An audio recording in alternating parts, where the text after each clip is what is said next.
good morning mga kapengyo. Bali ngayong umaga ay pupunta tayo dito sa ating gulayan kasi magpapakain tayo ng ating mga alaga mga kapengyo. At syempre maglilinis na rin tayo ng ating mga gulay para malinis siya at makita yung kanyang mga bunga mga kapengyo. Bali ngayon kasi ay medyo dumumi siya gawa ng tag-ulan nga mga kapengyo, pero ang daming bunga ng talong natin. Grabe, mamaya mag-harvest tayo mga kapengyo para makapagluto tayo. So sa mga kumakain nung ano ko, pasensya na kayo. Yan mga kapengyo, dadali sila eh. So anong hindi na makalaki yung mga tanim kong talong mga kapengyo dahil kinakain nung mga mga kapengyo, mga yan. Kaya wala tayong magagawa mga kapengyo kundi bigyan sila ng ng gamot para hindi nila kainin lahat yung natin, mga gulay natin. So marami akong lilinisan ngayon mga kapengyo. Ito mga lilinisan natin, pero bago tayo maglinis magpapakain muna ako ng manok kasi tanghali na mga kapengyo, as 8 na ata ng umaga. Kailangan natin silang pakainin.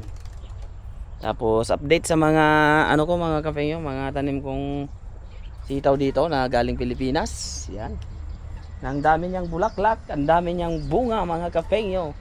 Sana ay magtuloy-tuloy pa para marami tayong anihin pagdating ng araw. Ayan mga kapengyo, papakita ko sa inyo yung bulaklak. Ayan mga kapengyo, papakain tayo ng manok. Kaya lalagyan natin tong ating lagayan para may dala natin sa kanila, kasi mamaya maglilinis na tayo ng kapag nakalinis tayo magluluto tayo.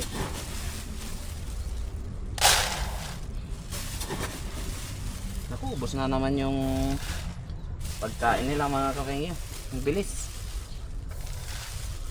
Pero kailangan kasi natin silang hindi tipirin sa pagkain, kasi pag tinipid natin sila sa pagkain papayat sila mga kapengyo. Kaya kailangan bigyan natin sila ng bigyan. Tapos siyempre pag mataba sila, tayo rin ang makikinabang, di ba mga kapengyo?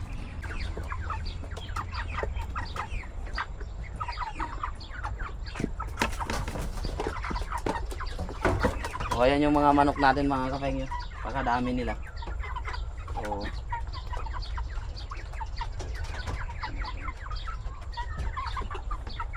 mas gusto na nila ngayon yung kanin mga kapengyo. Kaya lang nakakakuha tayo ng kanin dun sa yung mga tira-tirang pagkain ng ating mga katrabaho kapag Lunes hanggang Biyernes. Pero pagdating ng mga kapengyo ng Sabado, Linggo, ganito pinapakain natin. Umaga mga kapengyo ang pinapakain natin ganito. Tapos paghapon pupunta tayo dito pag break time, pinapakain natin sila ng kanin. Laki ng katawan, no? Buong buo mga kapengyo.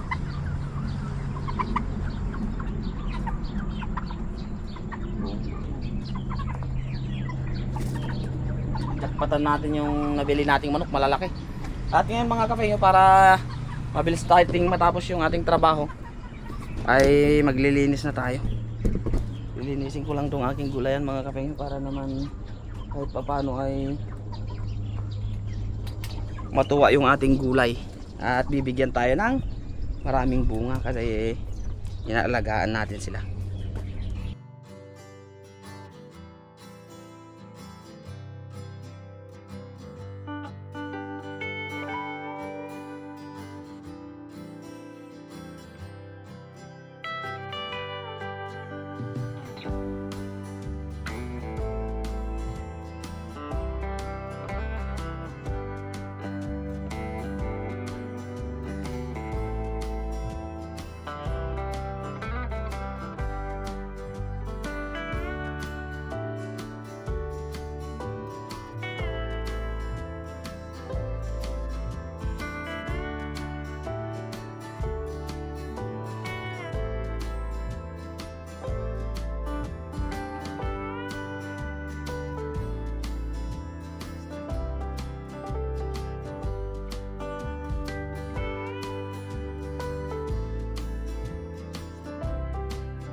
At ayan mga kafengyo, tapos na tayong maglinis dito sa gulayan natin.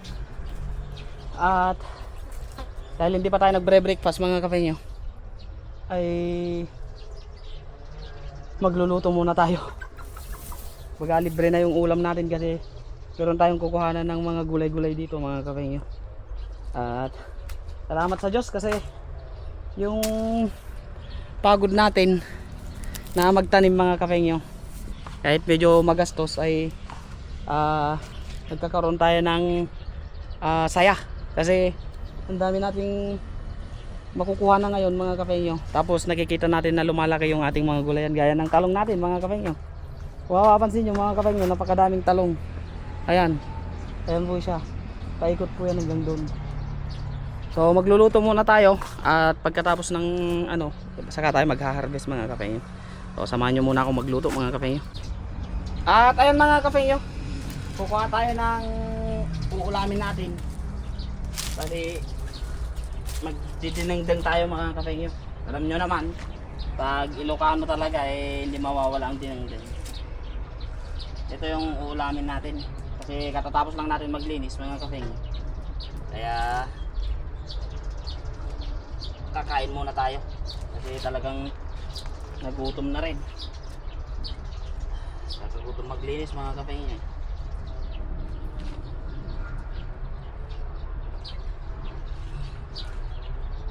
Paborito ko to mga kafengyo. Haluan natin ng malunggay.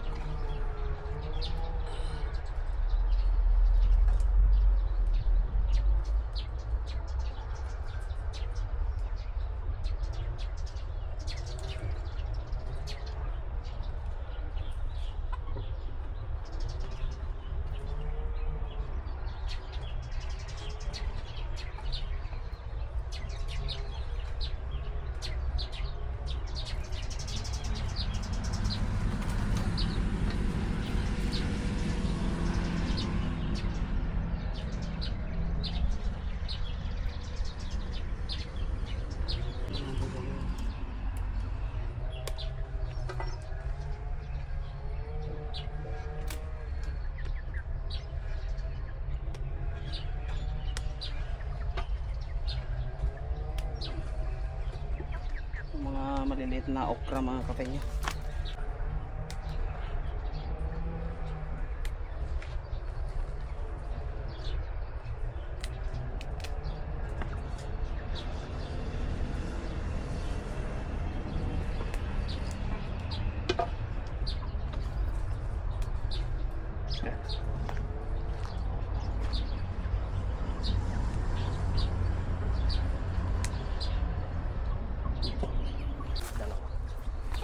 Dalawang pirasong talong. Maliliit lang.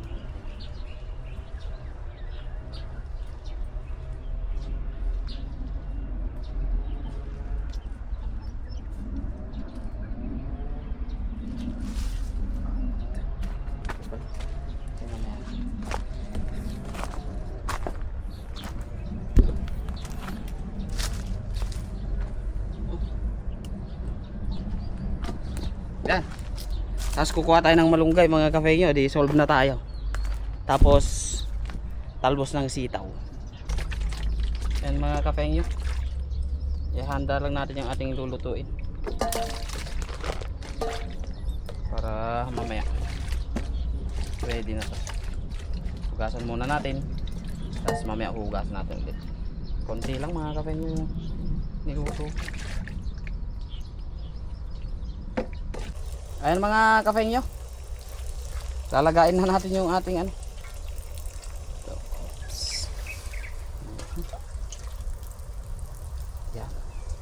Yan lang ang paglaga mga kafengyo, konting laga lang.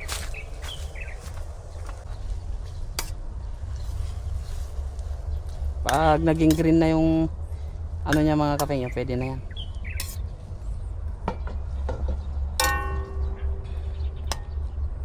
Simple lang yan mga kafengyo. Simpleng ulam dito sa bukid. Ito po yung ating ihahalo mga kafengyo. Tinapa. Yan. Tapos yun yung gulay natin. Tapos dito po tayo nagpapakulo. Kaya ngayon pwede na po mga kapengyo. Ilalagay na po natin to. Pinamay na natin mga kapengyo. Kaya pwede natin ilagay lahat. Para bango. Bango talaga pag may bawang mga kapengyo. Yan. Yun. Tatanggal yung ano. Sabay na rin natin tong ano mga kapengyo. Itong talong. Talong. Kasi mabilis lang to mga kapengyo. Maluto. Lagay na natin. Tas isabay na natin yung okra.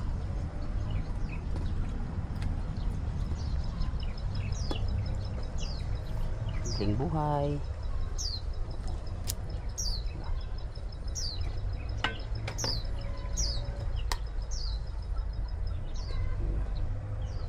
Farm. Takpan muna natin. May hose pa tayong katabi mga kapengyo. Yun yung ginagamit natin sa pandilig. Ayun, luto na siya mga kapengyo. Fresh from the garden. Tignan lang natin yung talong kung luto na. Ay, luto na. Ngayon mga kapengyo, ilalagay na natin yung gulay natin. Ito yung gulay natin. Unahin natin yung bilbiluna. Bilbiluna sa Ilocano, alugbati sa Tagalog. Sabay-sabay na natin mga kapengyo. Kasi talagang bumibigay na yung aking tiyan. Gutom na ere, gutom na.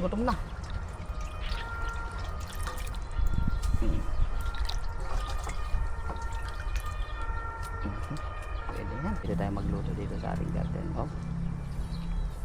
Yung ganitong ulam lang solve na mga kapengyo. Okra dito. Wow. Tapos lagyan natin ng talong. Sarap kumain sa tabing ilog. Tabing ano mga kapengyo. Ayan. So yun tayo.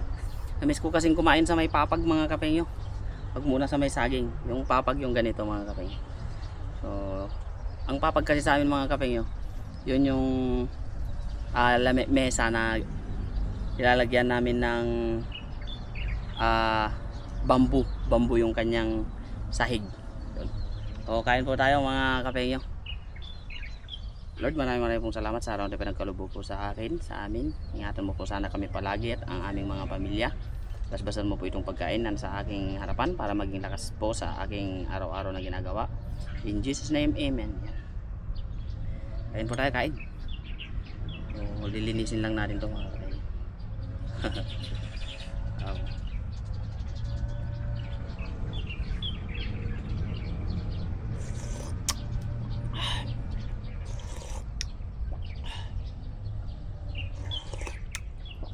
Sarap.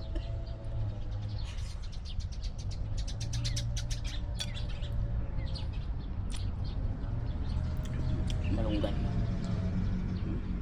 Nagbaon na ako ng kanin kanina mga kapengyo para hindi na tayo pabalik-balik Kain po, kain.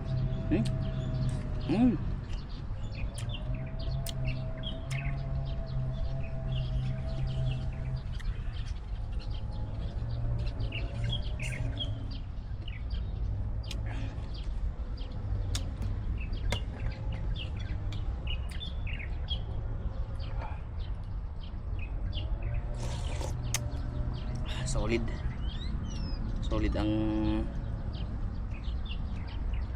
ulam natin.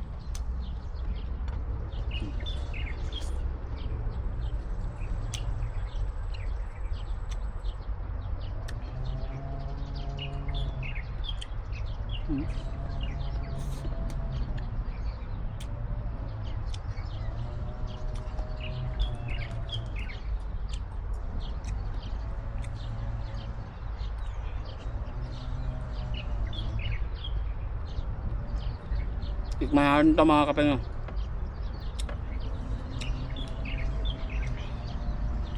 Talbos ng sitaw.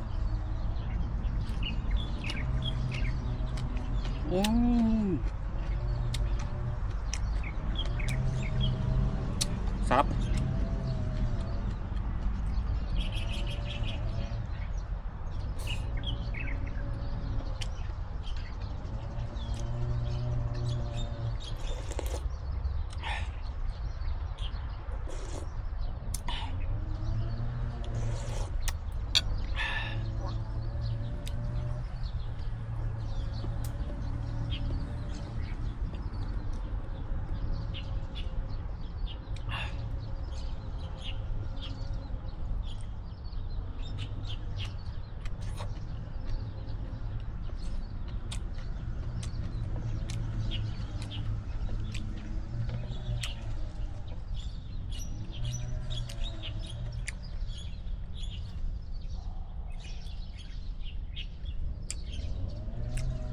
Pag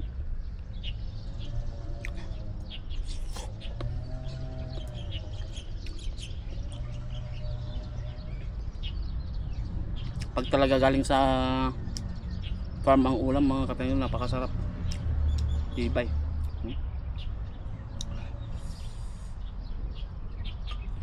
Talagang solid eh. Ang sarap talaga.